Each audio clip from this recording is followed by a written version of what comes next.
Ya, halo semuanya teman-teman. Terima kasih buat malam hari ini udah ngeluangin waktunya. Kita bakalan sebenarnya malam ini tuh podcast sambil kayak belajar bersama juga tentang aliran psikologi, aliran transpersonal. Terima kasih buat Pak Rio yang udah meluangkan waktunya buat jadi narasumber kami untuk kami kelompok 4 dan kelompok 9 malam ini. Mungkin sebenarnya ini langsung ditanya aja gitu ya Pak. Sebenarnya apa sih aliran transpersonal itu gitu? Oke, itu ya pertanyaan yang pertama ya jadinya ya. Ya, Pak. Iya, Aliran Pak. aliran transpersonal. Jadi sebenarnya transpersonal itu dianggap dan juga diajukan oleh banyak praktisi psikologi dan juga psikiatri gitu sebagai mazhab yang keempat sebenarnya setelah psikodinamik, psikoanalisa gitu ya, dan kemudian behaviorism atau perilakuan, dan kemudian juga humanistik, kemudian dianggap dan diajukan gitu ya sebagai mazhab yang keempat, walaupun masih kontroversial dalam artian ada yang pro, ada yang kontra, ada yang ngerasa kalau kayaknya belum perlu deh ini si psikologi transpersonal ini jadi mazhab baru gitu, ini masih perlu untuk banyak dikaji karena terhitung masih baru nih teman-teman sekalian. Jadi transpersonal tuh kayaknya mulainya tahun 60-an gitu, jadi masih baru ya dibandingkan sama yang lain-lain. Jadi kalau ditanya apa itu transpersonal, sebenarnya kita perlu melihatnya gimana ya, kalau misalnya lebih enak sih mungkin aku menjelaskannya secara lebih runtut ya. Kita lihat dari sisi harafiahnya dulu secara bahasa gitu ya, secara kebahasaan. Ada trans dan personal gitu. Trans ini artinya kan sesuatu yang melampaui, sesuatu yang beyond gitu ya. Jadi di luar dari yang ada. Jadi pakem yang ada itu segini, dia beyond itu, jadi melampaui itu. Sedangkan personal itu dari kata-kata persona kan ya, sebenarnya persona itu topeng gitu. Yang kemudian kalau misalnya lebih berkembang lagi, bahasa ini kemudian dijadikan akar kata dari personality gitu, jadi dari kepribadian. Jadi kalau kita lihat gabungan dari keduanya, ada trans dan personal, yaitu beyond the personality gitu. Jadi psikologi transpersonal tidak berhenti pada si manusianya sebagai individu yang punya psike atau punya mental, punya jiwa gitu, tapi beyond, di luar daripada itu. Makanya psikologi transpersonal itu nanti mulai membahasnya itu tidak berhenti soal pola pikir, tidak berhenti soal persepsi, nggak cuma berhenti soal perilaku seperti di behaviorism atau bicara soal potensi dari si manusianya seperti di humanistik, tapi beyond, lebih daripada itu, yaitu bagian spiritualitas. Nah gitu tuh. Jadi banyak juga nih yang orang-orang yang bilang psikologi transpersonal itu sebenarnya psikologi spiritualitas gitu. Tapi perlu diingat ya bahwa spiritualitas itu bukan berarti religiusitas. Itu kan dua konsep yang berbeda. Kalau kita bicara soal religiusitas, maka akan nyambung ke soal-soal agama gitu. Maka nanti kita pemikirannya bakal terlalu agak-agak mikir agama atau kepercayaan tertentu. Tapi kita bicara soal spiritualitas. Kalau spiritualitas berarti hal-hal yang kira-kira nggak bisa dirasionalkan sebenarnya, dan kemudian juga kalau kita berkaca dari kacamatanya, dari perspektifnya si behaviorism, yang perlu ada bukti, perlu ada hal-hal konkret, perlu ada kan perilaku banget nih yang dilihat ya di behavioristik. Nah itu jadinya terkesannya pseudoscience atau tidak ilmiah gitu, kesannya seperti itu.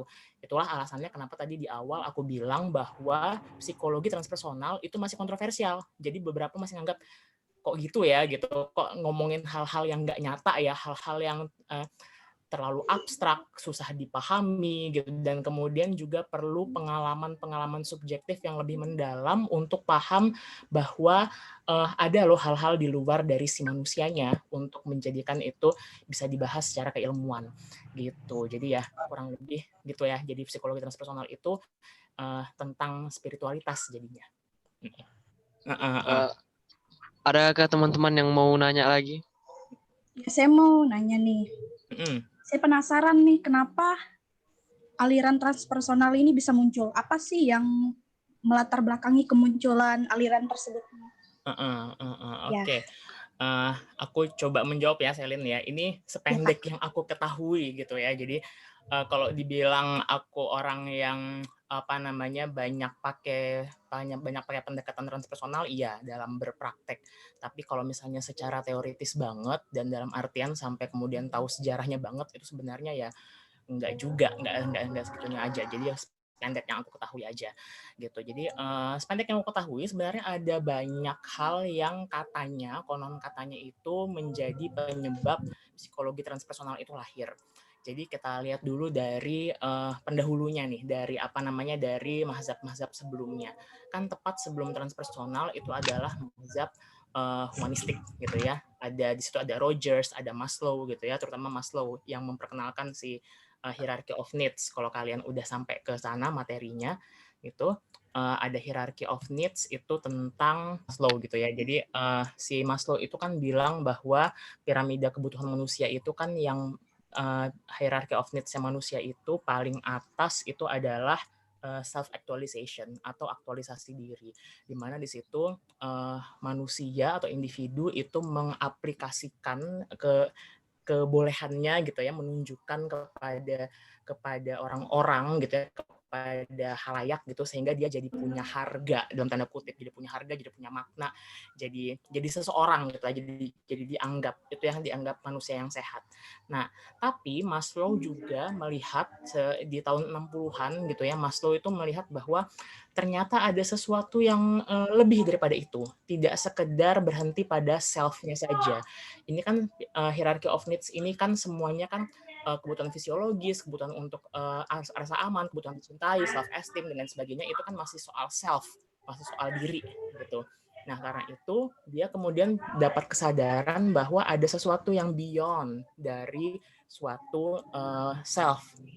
Itu hal-hal yang sifatnya itu abstrak banget gitu, jauh lebih abstrak lagi dibandingkan dari si jiwa ini, yaitu tentang spiritualitas. Jadi kalau kita merujuk dari sejarah itu, Maslow kemudian menambahkan sebenarnya di bagian paling atas lagi itu ada transcendental. Jadi transcendental itu kayak sesuatu yang di atas itu lagi, ada suatu kesadaran yang jauh lebih mendalam dibandingkan sekedar soal diri sendiri gitu, bahwa diri kita ini bagian dari suatu suatu rencana besar, bagian dari suatu kesatuan yang lebih besar lagi, bahwa ada yang menggerakkan kehidupan gitu ya. Nah, itulah yang kemudian pemikiran ini kemudian dianggap sebagai lahirnya transpersonal.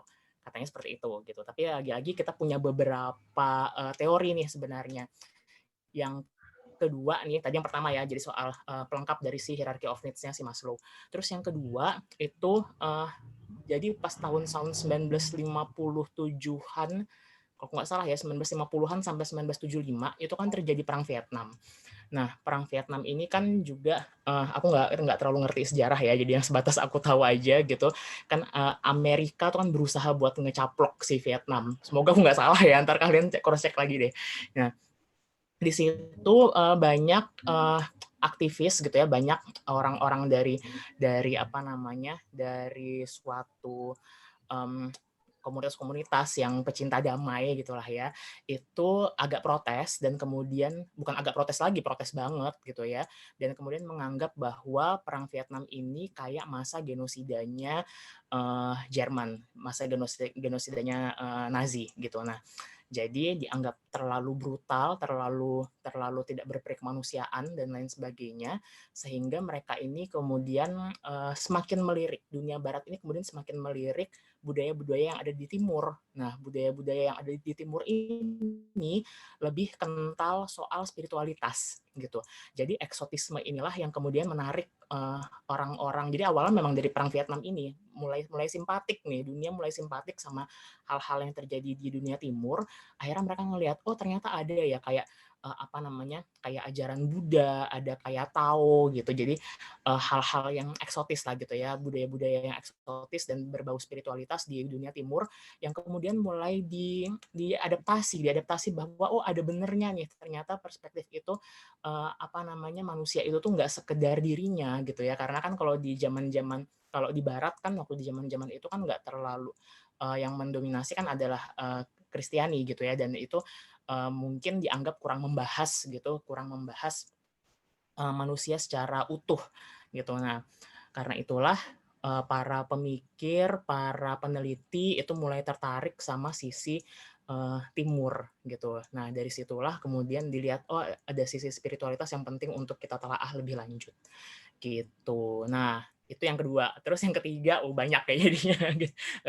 Kenapa suatu aliran itu muncul gitu.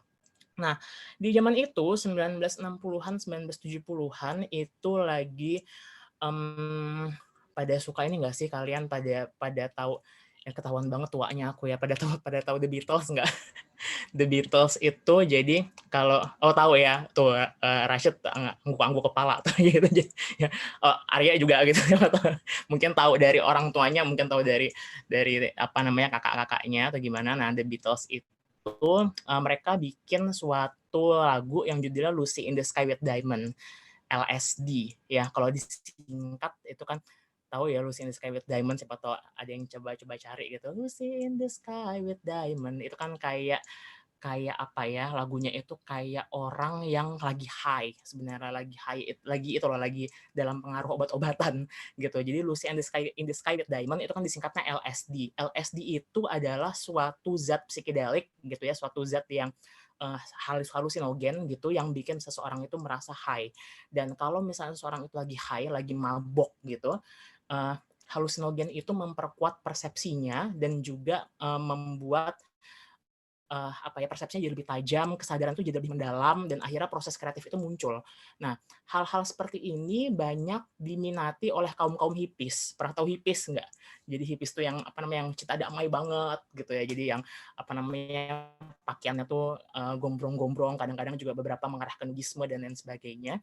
Nah, mereka ini kemudian banyak tuh penggunaan LSD di kaum-kaum hippies ini.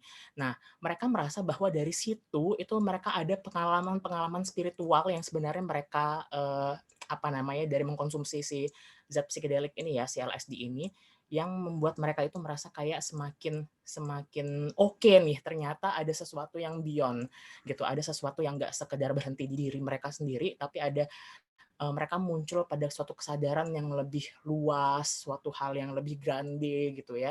Nah, itu terbukti dari orang-orang yang mengkonsumsi LSD ini biasanya jadi orang-orang kreatif di zaman itu, jadi pemikir-pemikir yang lebih oke. Nah, katanya tuh psikologi transpersonal juga lahir dari kaum ini gitu, dari kaum ini. Mereka mulai berpikir bahwa ada nih sesuatu yang lebih mendalam, sesuatu yang lebih bermakna gitu. Nah, kalau kita ngomongin soal makna, sebenarnya ada juga tokoh kayak Viktor Frankl yang nemuin logoterapi. Itu kan juga dia seorang survivor tuh penyintas dari waktu zaman genosidanya Nazi.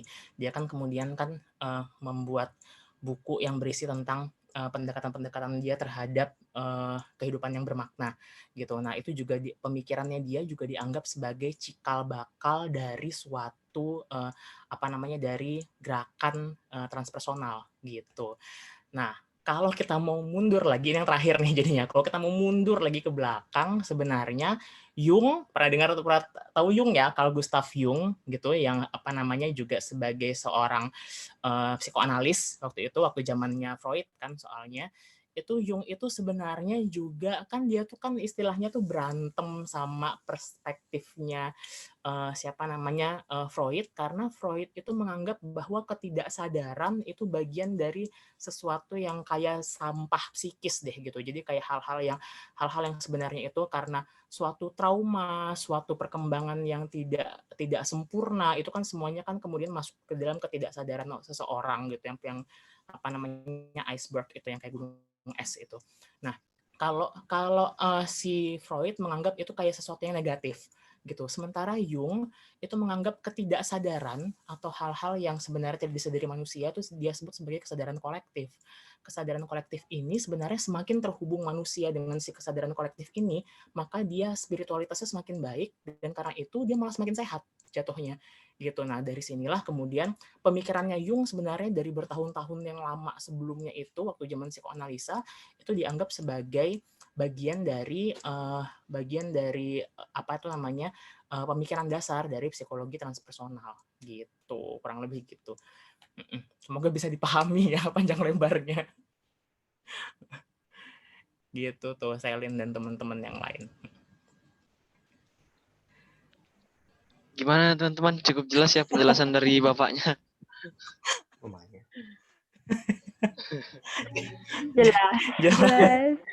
Jelas over jelas. Jelas. Masih banyak nih pertanyaan dari teman-teman Pak yang mungkin mau ditanyakan lagi. Saya dulu. Ya. Saya dulu ya. Gini Pak. Suatu aliran itu kan Pak harus ada konsepnya dulu kan Pak. Nah, untuk dalam psikologi transpersonal konsepnya tuh apa Pak? Oke. Konsepnya itu sebenarnya yang tadi ya, bahwa manusia itu tidak hanya soal self-nya, tapi ada hal-hal di luar dirinya yang menggerakkan ini. Nah, itulah yang disebut dengan si spiritualitas. Jadi konsepnya itu ada hal-hal yang tidak terjelaskan oleh suatu keilmuan secara eksperimental, secara konkret gitu, yang itu sebenarnya adalah hal-hal yang ya itu tadi ya kayak menggerakkan dirinya. Jadi kalau misalnya kita di timur ini sebenarnya kita kan di negara timur gitu ya, yang lebih percaya sama hal-hal yang berbau ketuhanan, ini sebenarnya lebih mudah dicerna dibandingkan sama orang di barat gitu. Kalau orang di barat kan semuanya itu harus konkret, bisa dibuktikan. Kan sains itu kan hal yang bisa dibuktikan gitu. Sementara konsepnya yang tadi Arya tanyain ya, konsepnya si psikologi transpersonal itu cenderung nggak bisa diterima karena ya apa itu spiritualitas? Spiritualitas itu adalah sisi pengalaman-pengalaman yang terlalu subjektif. Kalau terlalu subjektif di tiap-tiap orang berbeda kedalamannya, berarti nggak bisa dong diterima sebagai ilmu gitu. Jadi in short gitu ya, singkat kata, konsepnya sebenarnya si psikologi transpersonal ini konsepnya adalah dia tidak berhenti pada self-nya saja, tapi juga secara lebih luas lagi, lebih tinggi lagi gitu. Jadi tentang hal-hal yang tidak bisa dibuktikan dengan keilmuan gitu. Mistis ya. Jadi orang di luar negeri itu enggak terlalu percaya ya Pak ya. Mereka harus ada bukti gitu Pak ya, baru betul-betul bisa percaya. Makanya beda sama orang kita. Jadi pandangnya berbeda ya Pak. Betul. Makanya yang laris gitu istilahnya di luar negeri itu adalah hal-hal yang terukur kan, hal-hal yang objektif, terukur, bisa dibuktikan gitu. Itu ya kan pendekatan behaviorism banget gitu. Makanya yang dilihat itu perilaku, bukan si proses mental. Kalau proses mental kita bakal melihat itu secara psikoanalisa. Kemudian behaviorism itu kan hadir gara-gara dia nggak puas kan. Ini apaan sih ketidaksadaran tuh apa sih, nggak ketahuan wujudnya apa. Memang benar ya orang itu jadi seperti sekarang karena trauma-traumanya di masa lalu. Emang benar ya perkembangan itu terkait sama perkembangan seksualnya seseorang gitu. Nah, mereka yang mulai bertanya-tanya soal itu menghadirkan si behaviorism gitu, bahwa ada perilaku harus sudah terukur, harus bisa konkret, harus objektif gitu. Lahirlah si behaviorism, lahir lagi si humanistik karena ini agak-agak melebar dikit ya aku nanggepinnya gitu. Jadi abis itu lahir lagi si humanistik yang lihat bahwa manusia itu nggak sekedar kayak robot yang mekanistis gitu. Kalau ada stimulus apa maka perilakunya responnya seperti apa. Kan behaviorism seperti itu kan. Jadi ada stimulus, ada respon gitu. Jadi kan itu kan robot banget ya, kayak kamu ditekan tombol on sama off gitu. Dan itu behaviorism murni kan seperti seperti itu.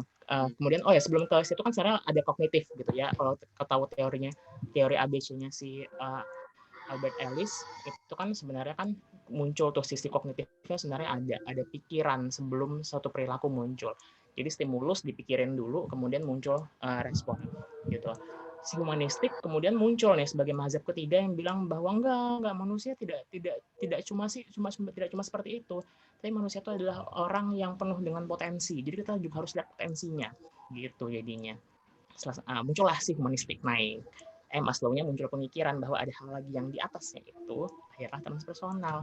Tapi sulit buat dibuktikan, sulit untuk dipercaya karena dulu kan kalau misalnya kalian tahu kan sebenarnya behaviorism itu kan berkembangnya kan di Amerika. Kalau udah Amerika tuh meyakini sesuatu sebagai negara adidaya, maka perspektif mereka itu bakal broader, bakal meluas ke seluruh dunia gitu. Jadi akhirnya terinfluence lah dengan pemikiran yang gaya Amerika ini gitu seluruh dunia. Sampai sekarang pun tuh behavioristik itu selalu lebih laku deh dibandingin sama yang lain gitu ceritanya. Mungkin masih ada yang mau bertanya dari teman-teman. Mumpung Pak Rio ada. Iya.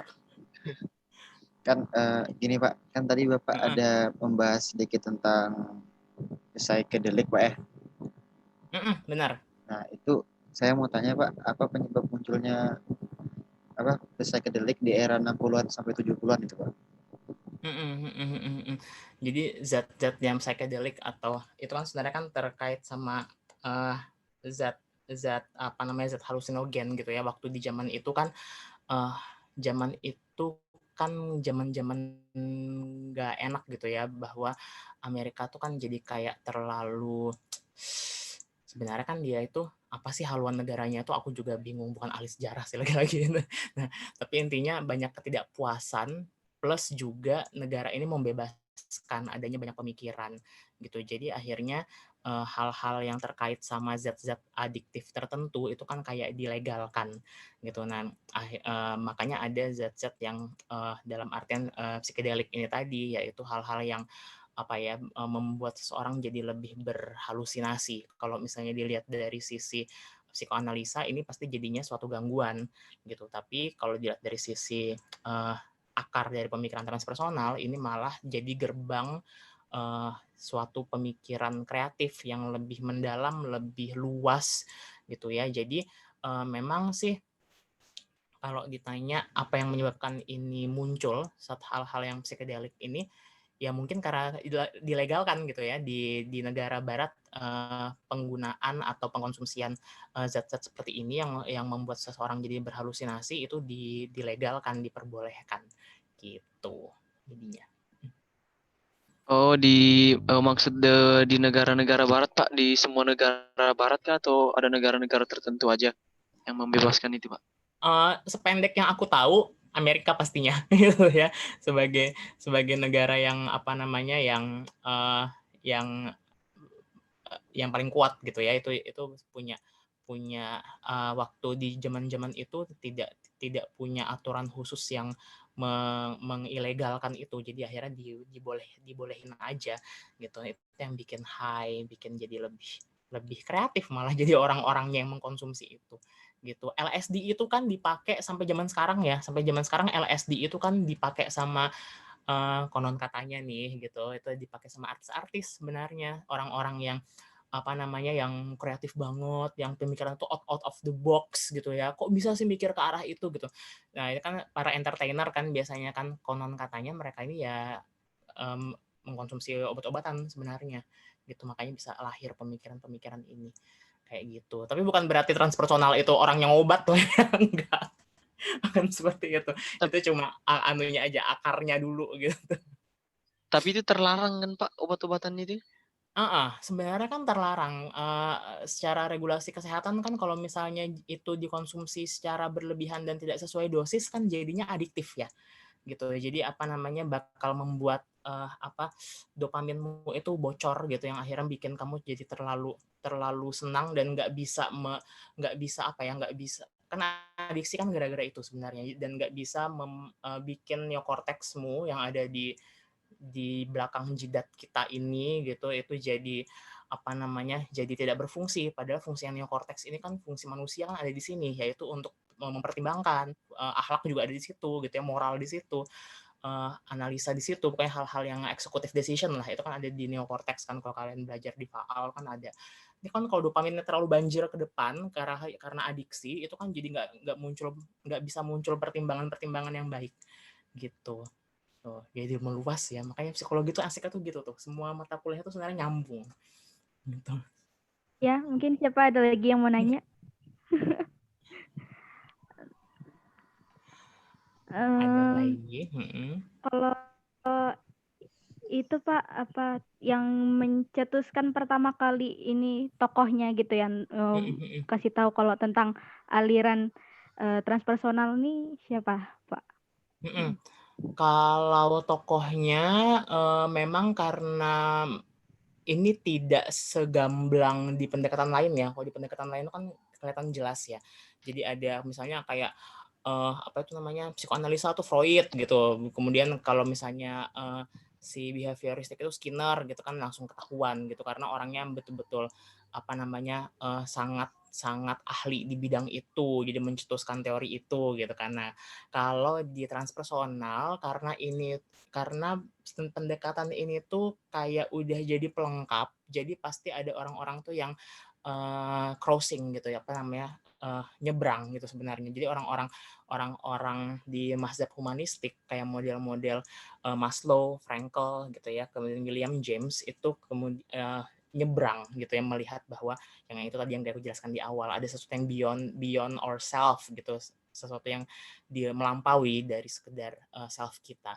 Nah, jadi tokoh-tokohnya itu Maslow itu salah satunya, Jung karena dasar pemikirannya beliau gitu, Maslow karena mengembangkan.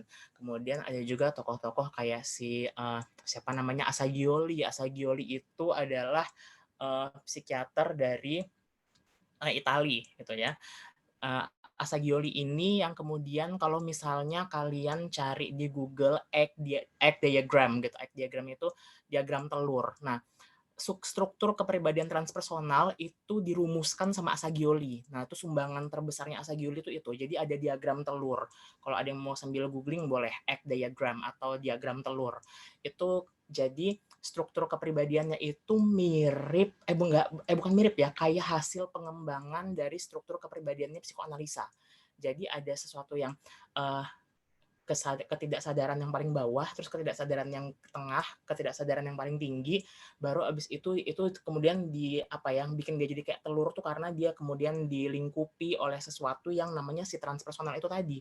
Hal yang kayak ketidaksadaran yang kolektif sebenarnya kalau pakai bahasanya si Jung gitu. Ketidaksadaran kolektif ini kan hal-hal yang sebenarnya itu kita sebagai manusia tuh kan itu transpersonal itu gitu ya, kan sebenarnya saling terhubung. Makanya kan Jung bilang bahwa tidak ada sesuatu yang kebetulan. Kita bertemu itu karena suatu alasan gitu ya. Nah, transpersonal itu kan banyak quotes yang indah ya sebenarnya di situ ya. Jadi suatu kondisi pun itu sebenarnya nggak ada yang sekedar cuma lewat gitu. Jadi semua orang itu hadir di diri kita itu karena untuk memberikan makna. Nah, transpersonal itu kan yang dibahas hal-hal seperti itu. Suatu kondisi itu juga sebaiknya tidak dibenci karena sebenarnya semua kondisi itu membawa kita pada suatu kesadaran tertentu, membawa kita pada suatu pemikiran tertentu gitu ya. Transpersonal itu kan seperti itu. Nah, si diagram telurnya Assagioli itu lingkup besarnya itu adalah si kesadaran kolektif. Kesadaran kolektif itu kan tentang namanya juga kolektif ya, jadi kan bersama gitu, bahwa semua orang itu terhubung. Nggak ada orang yang cross your path itu gara-gara sampai ke jejak hidupmu gitu, itu cuma gara-gara orang yang nggak sengaja aja ketemu gitu, nggak ada yang seperti itu. Jadi nggak ada yang kebetulan, semuanya hadir untuk memberi makna gitu. Entah dia cuma singgah sebentar, entah dia singgah untuk nyakitin kamu, entah dia singgah untuk sekedar kamu lihat gitu ya, atau enggak sekedar bukan sekedar ya, datang, singgah, memberi makna yang mendalam, entah dia bakal terus atau enggak dia bakal pergi gitu. Jadi nggak ada hal woce gitu. Terasa bucin ya, Pak. Iya, seperti itu tuh. Jadi transpersonal tuh hal-hal seperti itu karena semuanya dimaknai gitu ya. Pengalaman-pengalaman hidup itu dimaknai. Tapi jadinya kan terlalu subjektif ya. Kalau misalnya kita mikir ya, itu kan terlalu subjektif. Kan pengalaman tiap orang bakal beda-beda.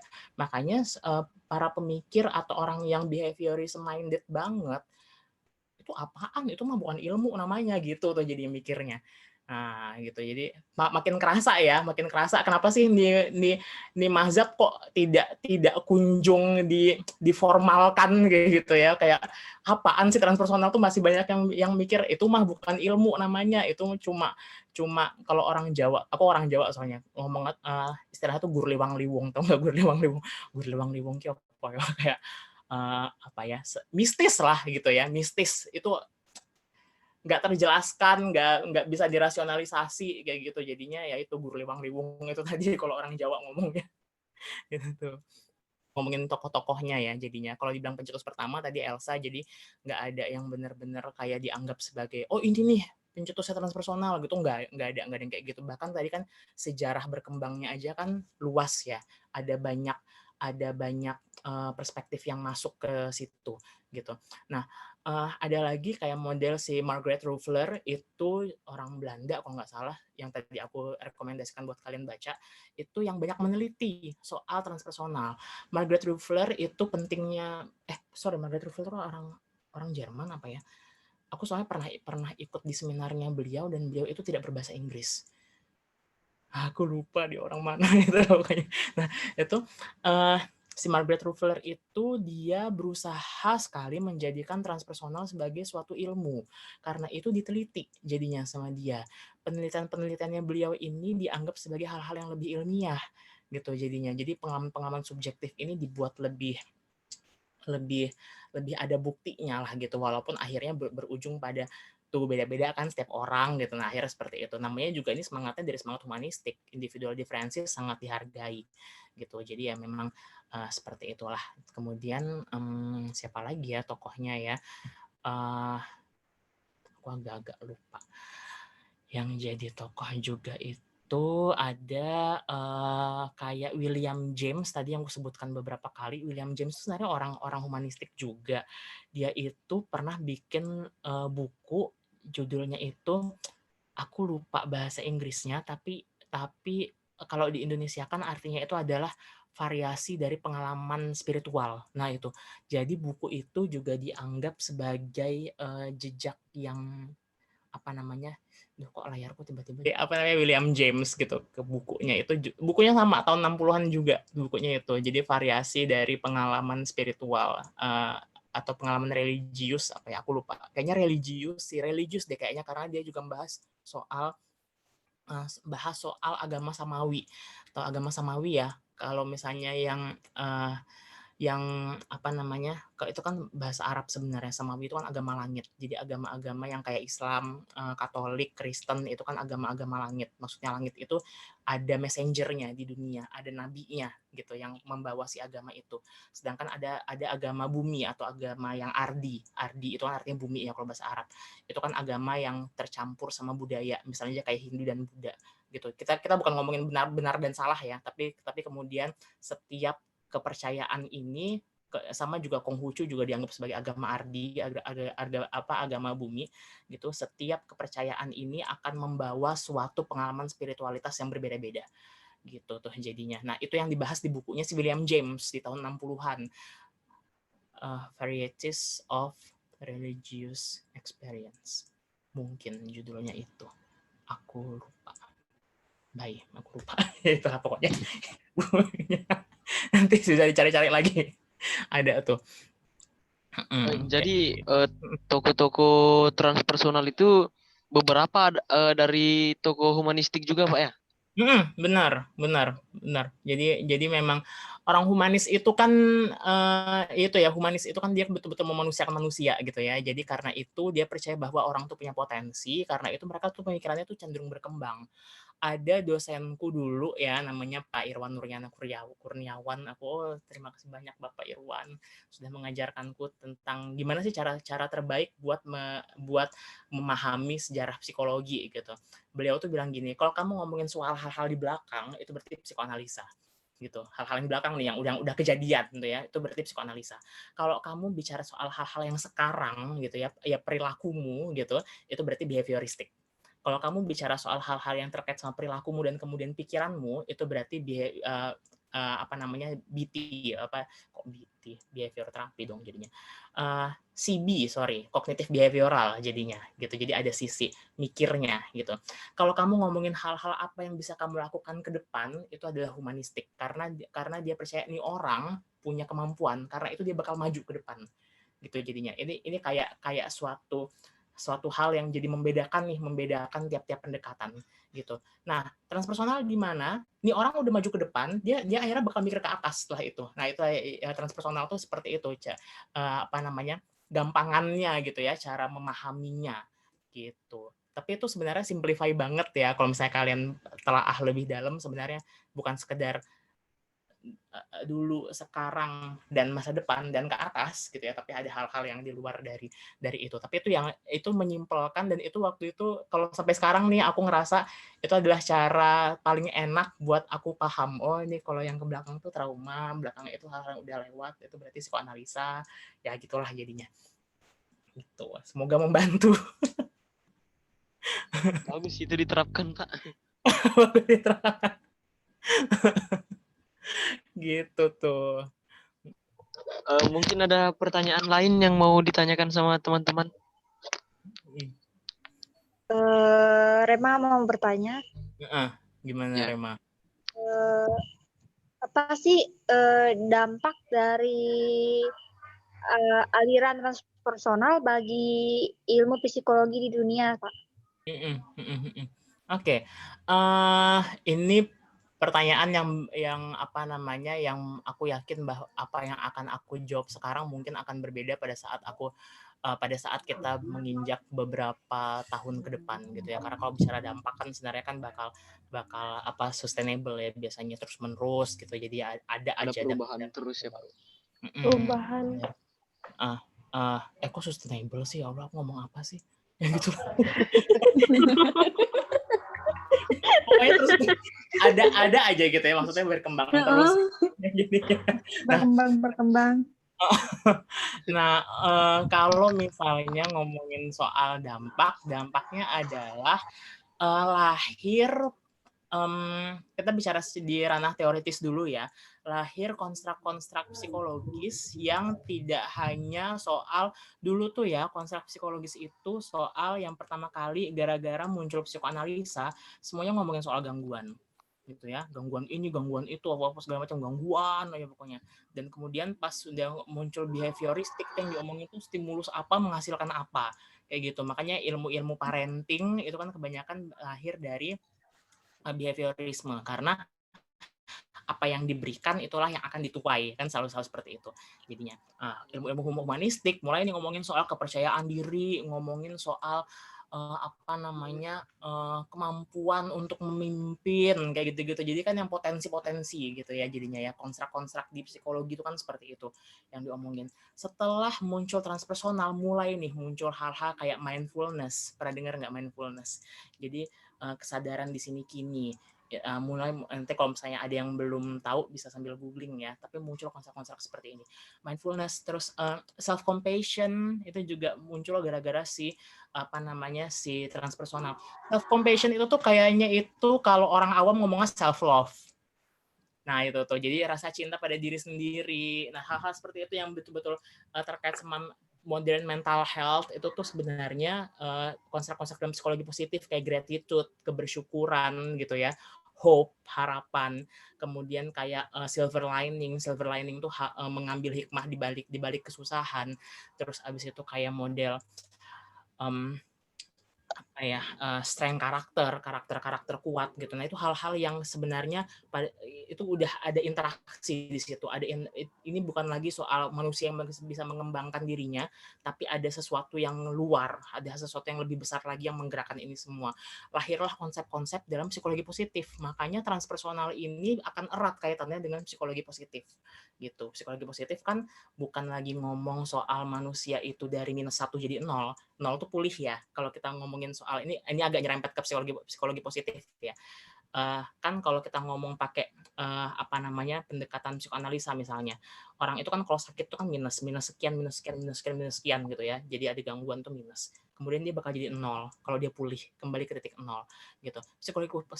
Psikologi positif tidak berhenti di situ, dia akan terus gitu ya. Nah ini sama kayak konsepnya di dalam transpersonal gitu, jadi terus berkembang gitu. Jadi transpersonal tuh seperti itu. Tapi berkembangnya tuh unik. Berkembangnya tuh bukan keluar diri, tapi semakin menelaah ke dalam diri, semakin melihat dirimu sebagai suatu kesatuan dengan alam gitu ya. Nah, itu yang bikin akhirnya si transpersonal ini dalam tataran dalam tataran teoritis ini melahirkan banyak konstrak-konstrak yang baru di bidang psikologi gitu. Itu tuh. Nah, kemudian dampak yang berikutnya adalah muncul model-model terapi yang baru juga gitu ya. Baru juga itu dalam artian pemaknaan itu sekarang menjadi yang tadi itu ya, pemaknaan itu sekarang jadi lebih tinggi gitu, memaknai sesuatu itu. Jadi nggak sekedar kayak nggak sekedar kamu berpikir apa, kamu punya distorsi kognitif itu apa, kesalahan berpikir yang bagaimana gitu ya, tapi ada mulai memikir kayak nggak ada loh hal yang kebetulan di dunia ini, semua hadir untuk memberimu makna, kita dengan bumi ini sebenarnya ada suatu kesatuan yang besar gitu ya. Makanya kan kalau diteliti tuh ternyata pada saat kita sedang bermeditasi, gelombang otak kita itu selaras sama gelombang magnet bumi. Nah itu juga hadir, penelitian-penelitian seperti itu juga hadir setelah psikologi transpersonal semakin tenar gitu. Nah itu meditasi itu salah satu cara ya di dalam psikologi transpersonal untuk model terapinya gitu. Nah itu dan nyerempet ke sana tuh jadinya soal model terapi. Jadi pemulihan ini sifatnya jadi holistik sekarang. Jadi pernah tahu yang holistik gitu ya, holistik kan jadi menyeluruh. Jadi manusia itu biopsikospiritual, bukan sekedar bio dan psiko lagi, tapi ada spiritual juga di dalamnya gitu. Nah, semakin berkembang lah ya jadinya ya. Aku nggak tahu apakah mungkin setelah transpersonal ini diakui, terus ada pendekatan yang lain lagi ya. Apakah ada lagi di atasnya atas gitu. Ya gitu lah. Jadi nggak tahu bakal jadi seperti apa, tapi yang jelas sampai sini aja masih kontroversial. Gitu tuh Rema, semoga menjawab ya.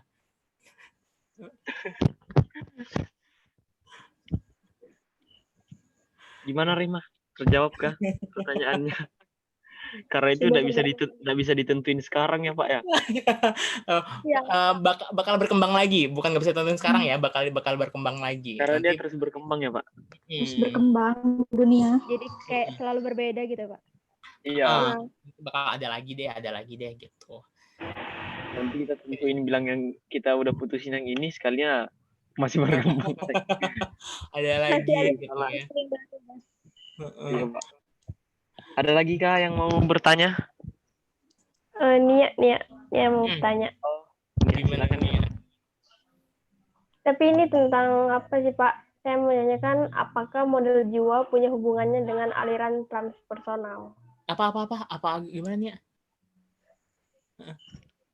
Apakah model jiwa punya hubungannya dengan aliran transpersonal? Model jiwa. Jiwa aja Pak, jiwa aja. Oh, jiwa punya kaitan dengan psikologi transpersonal. Iya. Jiwa ini dalam artian apa nih? Dalam artian mentality atau soul atau apa di sini? jiwa yang bagaimana? Saya penasaran ke mentality sih Pak. Iya, ke mental. Oke. Apakah punya hubungan dengan psikologi transpersonal? Karena ngomongnya masih soal psikologi, tentunya ada jadinya ya memang berhubungan. Ini kan tentang si orangnya yang punya mental dengan hal-hal di luar dirinya gitu ya, beyond si personality-nya gitu. Jadi dia itu bagian dari suatu perencanaan dan suatu kekuatan yang lebih besar yang itu sebenarnya tidak diatur oleh dirinya sendiri. Seluruh pendekatan di psikologi, baik yang 3 mazhab besar itu ya, ada si psychodynamic, terus habis itu behaviorism dan juga humanistik, itu kan soal diri orangnya, soal self-nya. Jadi apa-apa tuh yang bisa ngatur tuh adalah dirimu sendiri gitu ya. Selalu kan quotes yang muncul kan seperti itu. Hal yang bisa kamu kontrol itu adalah dirimu sendiri, adalah responmu gitu. Nah, tapi kalau kita sudah bicara soal spiritualitas, mentalnya tidak hanya berhenti di situ, tapi mental ini udah bagian dari hal yang jauh lebih besar lagi gitu. Makanya ini udah akhirnya nanti mungkin bakal deket sama hal-hal yang berbau religiusitas, bahwa ada kekuatan besar yang menggerakkan kita gitu. Ada kekuatan besar yang betul-betul makanya nanti ke arah penerimaan. Nah itu ya, penerimaan, pasrah, ikhlas itu munculnya di psikologi transpersonal. Pendekatan lain itu nggak tidak membahas hal-hal seperti itu. Jadi berserah gitu ya jadinya ya, karena kita adalah bagian dari suatu big plan gitu ya, hal-hal yang lebih besar. Ada yang mengatur ini semua, ada yang memberikan ada yang sudah menuliskan kehidupan kita akan seperti apa, dan kemudian tugas manusia adalah kemudian jadi percaya bahwa kita sudah diberikan skenario terbaik oleh Tuhan.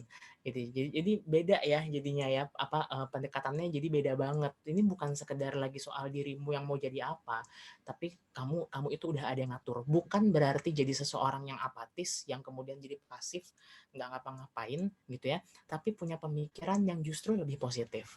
Itu lebih positif bahwa ada yang ngatur, percaya bahwa ini adalah sudah takdir terbaik gitu ya. Nah tuh ngomongnya sampai takdir tuh transpersonal ini. Jadi berat banget gitu ya obrolannya, karena udah sampai nembus ke agama. Jadi mental ini udah diarahkan, bukan kita kelola lagi, tapi kita kayak serahkan pada kekuatan yang lebih besar ini gitu. Dekat sebenarnya dengan kalau kalian nanti mulai belajar psikologi Islami, kemudian psikologi Islami, sorry, itu di kampusku dulu. Aku UII soalnya, Universitas Islam Indonesia. Jadi kami belajar psikologi Islami secara khusus. Kemudian teman-teman di Sugia Pranata Universitas Katolik itu belajar psikologi Kristiani atau apa gitu, aku lupa. Nah itu konsep-konsep ini jadinya nyambung sama ajaran-ajaran agama yang masuk ke dalam psikologi gitu. Gerbangnya transpersonal dulu, karena ini spiritualitas, percaya bahwa ada hal yang lebih besar di luar sana gitu. Dan kemudian si religiositas ini akan menangkap nih, hal yang besar ini apa sih gitu ya. Lagi-lagi kita nggak bicara benar salah ya gitu ya. Hal yang lebih besarnya apa sih? Kalau di Islam ngomongnya hal yang lebih besarnya Allah gitu. Kalau misalnya di agama lain akan punya sebutan-sebutan yang lain terhadap Tuhan masing-masing gitu. Nah, itu contoh-contohnya seperti itu. Jadi kayak gerbangnya nih. Dampaknya juga ke situ tuh Rema. Jadi kalau ngomongin dampak itu juga akhirnya nyambung ke situ. Ini jadi seperti gerbang bahwa ada tuh yang namanya keyakinan di situ. Jadi orang-orang yang menganut transpersonal bukan berarti jadi rajin sholat atau gimana ya, karena aku pun juga gitu. Jadi tapi lebih ke punya keyakinan gitu ya, ada faith, ada suatu jadi hidup itu maknanya tuh udah ke arah sana, bukan lagi soal dirimu, tapi ini soal memberi, soal kamu melepas, soal kamu mengikhlaskan sesuatu gitu. Udah sampai ke arah sana biasanya kalau misalnya orang-orang yang ke psikologi transpersonal. Jadi ya kadang-kadang orangnya juga agak gila ya. Mario nih. Oh iya Pak, tadi bicara soal mental, ngelenceng keluar ini saya mau bertanya, tapi ngelenceng dari pembahasan kita ini Pak. Kan memperingati yang tanggal 10 kemarin itu memperingati mental dunia ya Pak ya. Gimana sih Pak caranya? Ya, cara kita untuk ngehilangin demam panggung itu salah satu pengaruh mental kan ya Pak ya? Kalau misalnya kita mau lomba tuh kan tuh grogi tuh, padahal latihannya udah bagus betul. Tapi pas lomba grogi jadi hancur semua, itu namanya demam panggung. Itu gimana cara ngilanginnya Pak? Itu pengaruh mental kan ya? Mau penjelasan panjang atau penjelasan pendek nih? Ya yang terserah Pak. Pak, singkat dan jelas. Kalau misalnya termasuk pas misalnya kalian presentasi gitu ya segala macamnya, kan sebenarnya kan seringkali itu presentasi mahasiswa tuh aku lihat buyar gara-gara mereka terlalu cemas gitu ya. Cemas itu muncul karena kekhawatiran akan apa yang terjadi. Belum kejadian udah kamu takutin gitu. Who knows what will happen 1 detik ke depan, 1 jam ke depan gitu ya. Tapi itulah yang bikin seseorang jadi cemas. Kalau misalnya si kecemasan ini di maintenance dengan baik, maka dia akan melindungi dirimu. Karena cemas itu penting ya. Bayangin orang yang nggak pernah cemas, seruduk aja semuanya gitu ya. Aku kalau menyeberang jalan itu misalnya aja ya, orang yang nggak punya rasa cemas, aku kalau nyebrang nggak bakal ada deh yang nabrak aku, udah dia nyebrang aja gitu, nggak tahu tuh ada truk ada apa yang deket situ gitu ya. Akhirnya kan si cemas ya sebenarnya, si cemas, si rasa takut inilah yang kemudian bakal menjagamu gitu. Tapi somehow hal ini jadi terlalu kuat, terlalu dominan di dirimu. Termasuk pada saat misalnya mau presentasi, mau lomba, mau apa gitu ya, ada kecemasan yang muncul, pikiranmu loncat ke depan, takutnya ini, takutnya itu, nanti jangan-jangan nanti bakal begini, kan baru nanti sebenarnya. Nah, itulah yang kemudian kalau ini kita lihat dari sisi kognitif, sebenarnya pikiran ini yang perlu buat dipertahankan di keadaan sekarang. Sekarang apa yang bisa kamu kontrol? Yang bisa kamu kontrol adalah kamu nguasain si materi itu. Nah, disitulah kemudian jadinya dianjurkan untuk ya kuasailah materinya dengan baik. Ini bakal membantumu buat mengurangi kecemasan jadinya gitu. Kemudian lihatlah keadaan saat ini, istilahnya tuh grounding. Grounding ini juga sebenarnya bagian dari si apa namanya tadi yang kita ngomonginnya apa, transpersonal. Grounding itu jadi melihat secara sadar gitu ya apa yang sedang kamu hadapi sekarang. Grounding tuh saat ini gitu. Jadi yang kamu lihat saat ini apa? Yang aku lihat adalah ada orang yang menontonku. Sampai situ aja mikirnya. Nanti bakal tuh mulai monkey mind-nya monkey mind ya istilahnya tuh. Monkey mind tuh pikiran monyet, tapi bukan pikirannya monyet. Maksudnya pikiran kita ini jadi seperti monyet gitu ya, yang suka swing ke sana kemari gitu ya. Loncat swing ke depan ke belakang gitu. Monkey mind namanya. Monkey mind inilah yang mencoba kita tenangkan dengan grounding. Grounding ini bisa dilihat bisa dilakukan dengan beberapa hal. Yang pertama adalah rumus 54321. Grounding bisa dimulai dengan lihat 5 hal. Apa saja yang bisa dipersepsi apa aja yang ditangkap sama 5 hal di depanmu. Itu yang kamu pikirkan. Ya, 5 hal. Misalnya apa? Pas lagi mau lomba mau apa? Oh, ada penonton di situ, ada layar di situ, ada teman-temanku di situ, ada gebetanku di situ, ada hal-hal seperti itu. Cukup di situ. 5. Kemudian 4 adalah 4 hal yang bisa kamu dengar.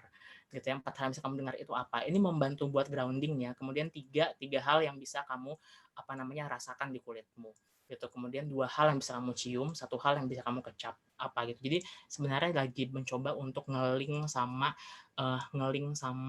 indera kita. Karena itu dia bakal membuat pikiranmu jadi diem saat itu ya yang membuat kamu jadi nggak cemas, supaya nggak swing ke depan pikirannya, takut ini, nah, seperti itu gitu caranya itu dengan grounding tadi. Tapi simplify-nya adalah kuasain aja materinya. Kalau kamu nguasain materi, kamu bakal lebih pede, maka cemasmu bakal hilang. Nah, itu gampangannya tuh gitu. Kalau orang awam tuh jawabnya bakal begitu doang. Jadinya ini jawaban ribetnya, versi ribetnya yang tadi itu ya, panjang lebar. Nauzubillah. Itu. Semoga tadi terjawab ya Tio ya. Nggak tahu dia terjawab atau enggak. itu terjawab sih Pak, tips untuk tips untuk sebelum lomba atau apa presentasi supaya enggak terlalu grogi, jadi mentalnya down duluan sebelum apa-apa yang mau dilakuin. Sadari bahwa aku selalu bilang gini juga ke klienku, sadari bahwa itu adalah hal yang kamu bayangkan. Dan bayangkan itu kan bayangan ya sebenarnya. Bayangan itu lebih gelap daripada kenyataannya. Gitu. Bayangan kan warnanya hitam ya. Ya bayangan itu lebih gelap. Gitu jadinya. Kalau kamu sekedar aku membayangkan bayangan itu gelap, pasti kamu bakal ngeliatnya hitam-hitamnya aja. Gitu. Jadi bukan stop ya, tapi berusaha buat hilangkan si bayangan itu. Gitu. Lihat yang sekarang aja. Gitu. Nggak usah bayangin nanti si ini bilang jelek, nanti si ini gitu. Gitu tuh jadinya. Mungkin ada dari teman-teman yang mau bertanya lagi. Kita kembali ke laptop. Ding? Saya mau bertanya Pak. Gimana? Apa itu back and experience di psikologi transpersonal? Apa? Sorry, aku tidak mendengar dengan baik. PEAK. Ya, oh Pak. iya. Peak Pengalaman experience. puncak. Pengalaman puncak. Ya. Ya, kami mau tanya-tanya itu Pak di grup itu Pak. Mau nanya itu. Bilang apa gitu. Dari ya. Peak experience dalam psikologi transpersonal itu menandakan bahwa kamu sudah berada pada puncak kesadaran bahwa dirimu adalah peak experience itu bukan membuatmu jadi kayak paling-palingnya gitu ya, bukan. Tapi paling-palingnya, paham maksudnya ya, bukannya jadi kayak aku di puncak gitu. Jadi kayak tapi peak experience itu malah membuatmu jadi merasa bahwa ada kesadaran yang meluas di situ, ada kesadaran yang meluas bahwa dirimu itu sama seperti manusia yang lain. Nah, ada konsep yang namanya common humanity yang terkait sama si peak experience ini. Common humanity itu adalah kesadaran bahwa aku manusia, gitu. Aku manusia karena aku seorang manusia, aku punya pengalaman pahit dan juga pengalaman menyenangkan. Karena aku seorang manusia, maka aku boleh merasa sedih dan juga boleh merasa senang. Aku berhak atas itu sama seperti orang-orang lainnya. Dan aku pun juga bisa memberikan itu ke orang lain sama seperti orang lain juga memberikan itu ke aku. Gitu. Jadi peak experience ini malah membuat kita itu berada di puncak kesadaran gitu ya, puncak kesadaran di mana kita tahu bahwa diri kita ini terhubung, diri kita ini sama seperti yang lain. Karena itu kita nggak perlu jadi kayak orang yang terlalu lebay dan seperti apa gitu. Jadi kesadaran tertinggi itu akhirnya ujung-ujungnya malah ke sana, bukannya terus peak experience bikin kita jadi kayak sering wah aku paling hebat gitu ya, nanti bukan seperti itu gitu. Jadi seringkali orang-orang yang pernah berada di peak experience ini kan biasanya kan hadir di orang-orang itu yang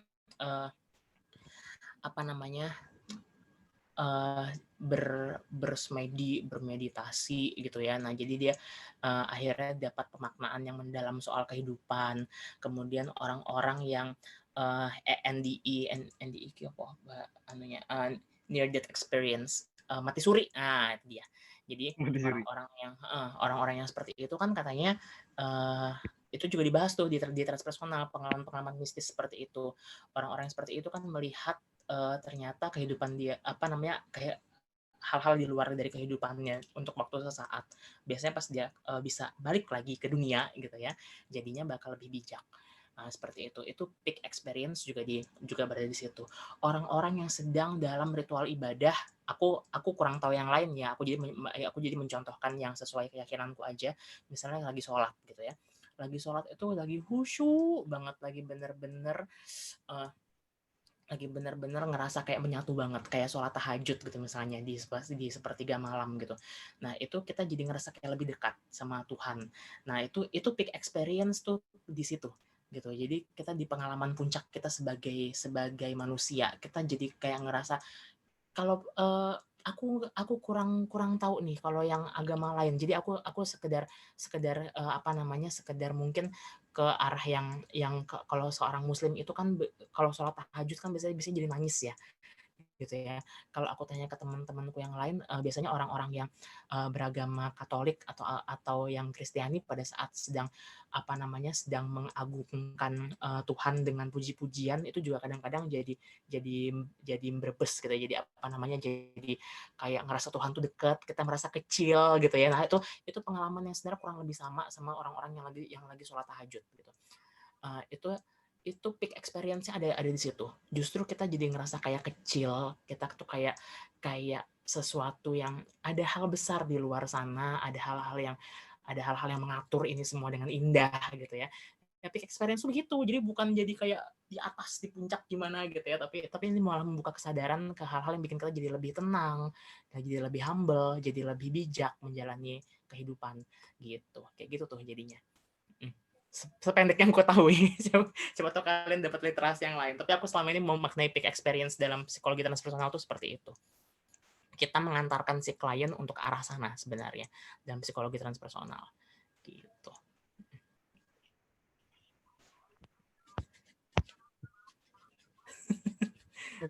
Oke. Terima kasih buat Pak Aryo sudah mau menjadi narasumber di tugas podcast kami. Dan ini nanti recordingnya ini kami upload ke YouTube supaya siapa tahu ada teman-teman yang menonton video ini dan bisa bermanfaat lah untuknya sebagai pembelajaran. Adakah kesimpulan dari Bapak kesimpulan mengenai aliran transpersonal ini? Ya, itu Pak. Kesimpulan dan pesan gitu ya jadinya ya apa namanya kalau misalnya terkait sama kesimpulan dari yang ku sampaikan sebagai orang yang juga ngefans gitu ya sama aliran ini, aku sih pengen pesen aja ke teman-teman sekalian untuk membuka diri gitu ya, membuka diri dalam artian ilmu itu tidak berhenti pada hal-hal yang cuma sekedar bisa kalian lihat, bisa kalian buktikan, tapi juga ilmu itu bisa dipikirkan juga ya. Tapi ilmu itu tidak berhenti saat cuma di situ doang. Tapi ilmu juga terkait sama hal-hal yang bisa kalian rasakan gitu. Nah di psikologi transpersonal menyediakan untuk itu gitu ya. Jadi bukan sekedar olah pikir tapi juga olah rasa. Itu hal yang penting dan aku ngerasa kayak menemukan klik di psikologi itu pada saat belajar transpersonal gitu, karena ada sisi-sisi itu ya, sisi-sisi yang membuatku jadi tersentuh gitu. Itu yang penting dari psikologi transpersonal. Dan juga galilah terus penelitian-penelitian terbaru terkait sama ilmu. Jangan batasi diri kalian untuk hanya sekedar transpersonal minded atau psychodynamic minded gitu, tapi semua aliran itu saling melengkapi tugasnya. Jadi terus digali aja berbagai pendekatan yang ada, karena kalau kalian nanti sudah di posisi pada saat menjadi seorang praktisi gitu ya, nanti kalian bakal perlu semua ilmu itu untuk bisa menjelaskan hal yang terjadi pada diri klien gitu. Itu aja kira-kira pesan-pesannya untuk mempelajari transpersonal ya jadinya. Thank you. Terima kasih Pak atas penyampaian materinya. Semoga bermanfaat ya teman-teman, dan untuk teman-teman yang menonton juga nanti semoga bermanfaat. Dan pesan-pesan dari Pak, semoga pesan-pesan dari Pak Rio bermanfaat buat kita semua. Terima kasih Pak. Terima kasih Pak. Oke.